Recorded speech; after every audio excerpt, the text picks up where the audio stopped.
અત્યારે બોલાવવાનું કારણ? અરે બ્રહ્મદેવ, પાટું મારું પાતાળ માં ને ધરતી ધમધમ થાય છે. ઇન્દ્રની હમે ચડે, ઇન્દ્રના પગમાં કચડાઈ જાય છે. આ સામે દેખાય શિવજીનું મંદિર છે, એમાં કાળા માથારો માનવી તપ કરી રહ્યો છે, જે મારું ઇન્દ્રનું ઇન્દ્રાસન ઝડપી લેવા માંગે છે. આપ આજ્ઞા આપો તો એના ધરતી મથક જુદા કરું. નહીં નહીં ઇન્દ્રદેવ, જ્યારે અમે નાના હતા ત્યારે મને વિષ્ણુદેવે વચન આપ્યું છે, હે બ્રહ્મા, જ્યારે સંકટ પડે ત્યારે મને યાદ કરી દે તો વિષ્ણુદેવને બોલાવો. એ તો મને અગાઉ જ ખબર હતી કે તમારા બે હે આજે બ્રહ્મા બોલાવે વિષ્ણુદેવ આવજો રે.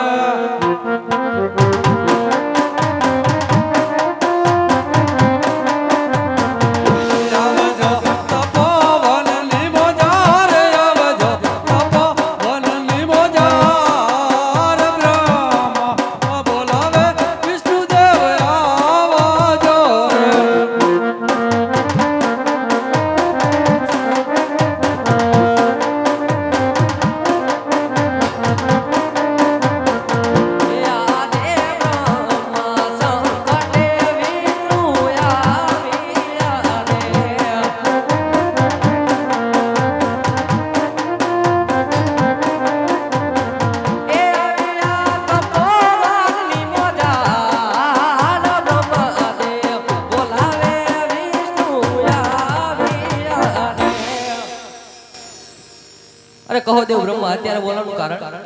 આપને ઇન્દ્રદેવ બોલાવે. અરે કહો દેવ ઇન્દ્ર અત્યારે બોલાવવાનું કારણ? અરે વિષ્ણુદેવ, 12 માસ નહીં, 12 દિવસ નહીં, ફક્ત ધન ઘડીને 3 દિવસની અંદર મારું ઇન્દ્રનું ઇન્દ્રાસન પોપટના પાંજરાની માફક ડોલી રહ્યું છે. સામે દેખાય શિવજીનું મંદિર છે, એમાં કાળા માથારો માનવી તપ કરી રહ્યો છે. એ મારું ઇન્દ્રનું ઇન્દ્રાસન ઝડપી લેવા માંગે છે. આપ આજ્ઞા આપો તો એના ધરતી મથક જુદા કરું. અરે નહીં દેવ ઇન્દ્ર, જ્યારે દેવલોકમાં સભા ભરાણી હતી ત્યારે ભોળાનાથે એમ કીધું હતું, જ્યારે સંકટ પડે ત્યારે મને યાદ કરજો. તો ભોળાનાથને બોલાવો. તમારાથી થઈને તો કામ ન પૈતું ને બાપા, હવે ભોળાનાથને બોલાવો બાપા. એ આજે વિષ્ણુ સંકટે શંકરિયા આવજો રે.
અરે દેવતાઓ, એ તો મારો લાડીલો પ્રેમલો ભક્ત છે, માટે તમે ત્રણે દેવ તમારા લોકમાં જાઓ. એવા ત્રણેય દેવ તમે ત્રિલોકપુરીમાં જાઓ.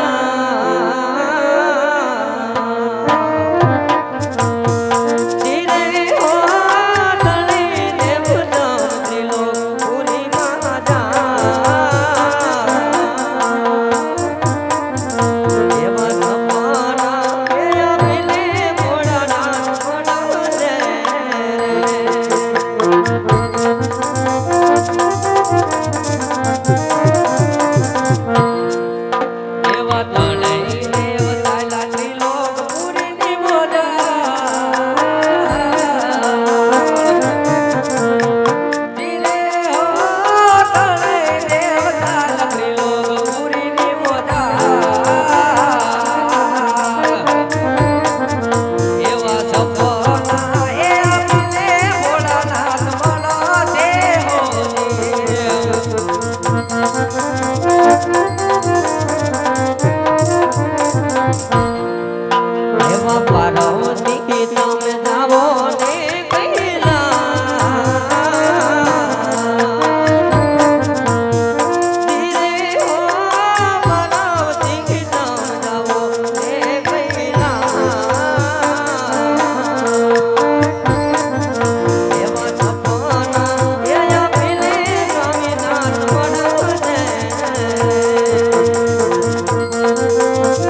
દ્વારિકામાં જાઓ દ્વારિકાનો નાથ જરૂર તમારા દુખડા ભાંગશે અને જો તમે મારી આશા આવ્યો હોય તો હું શંકર કોઈનો પુત્ર થયો નથી ને થવાનું પણ નથી.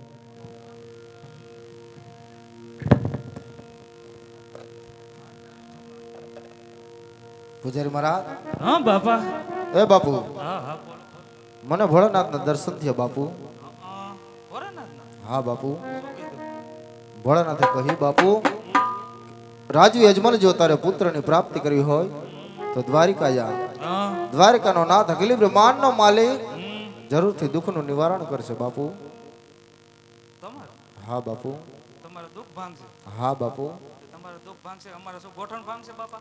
અરે બાપુ, તો હું ક્યાં એવું કહું છું બાપુ, તમારું પણ દુઃખ ભાંગશે બાપુ. તો સારું જ. પણ બાપુ તમારે ત્યાં તો દ્વારકા આવવું પડશે બાપુ. દ્વારકા? હા બાપુ. જો લાડવા જમવો હોય તમારે એ તો જમવા જ પડે ને બાપા. એમ બાપુ, હમ. તો મારા ભેગા દ્વારકા આવો બાપુ. તમે જાઓ, ભલે બાપુ. તમારી વાંહે વાંહે હું આવું. ભલે બાપુ. ટ્રેનના વાહેલા ડબ્બા મેં ભલે બાપુ. ટીસી કાંઈ ટિકિટ લે નહીં, અમને દે નહીં, અમે કાંઈ ટિકિટ દઈ નહીં. હા બાપુ. કેમ કે અમે ટિકિટ કાપી નાખી. હા બાપુ. અમે વાહેલા ડબ્બામાં બેઠા, હા બાપુ. અમારો ડબ્બો કંઈ કાપે નહીં. ભલે બાપુ. તો સીતારામ બાપુ, હું જાઉં છું. સીતારામ બાપા.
આજે કાશી વિશ્વનાથના ચરણે ગયા હતા તો ખરા ધણી, તો ભોળાનાથે દર્શન દીધા કે ન દીધા નાથ? સાંભળો રાજપૂતાણી, કહો સ્વામી. સપનાની વાત મારા દલડાની વાત સુનો મારા રાણી, કરો સપનાની વાત.